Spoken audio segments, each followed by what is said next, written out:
কিন্তু ইংৰাজ চৰকাৰে আন্দামান দ্বীপক কিয় এনেকৈ কাৰাগাৰ সজালে? তাৰ উত্তৰ বিচাৰি পাম চিপাহী বিদ্ৰোহৰ সময়ত।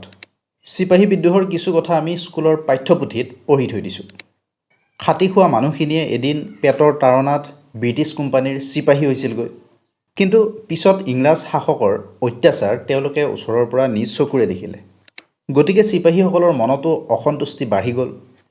ইফালে চৰকাৰে যধে মধে মাটিৰ খাজানা বৃদ্ধি কৰিলে, আনফালে বিভিন্ন নিয়ম অনা হ'ল।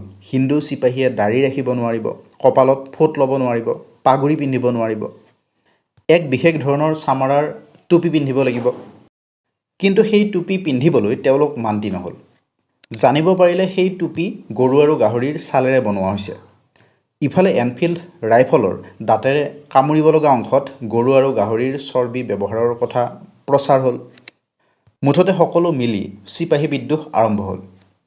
ব্ৰিটিছে পিছত ঠিক কৰিলে যে যিমান চিপাহী হত্যা কৰিলেও এই বিদ্ৰোহ দমন কৰিব পৰা নাযাব, বিদ্ৰোহ বেছিহে হ'ব।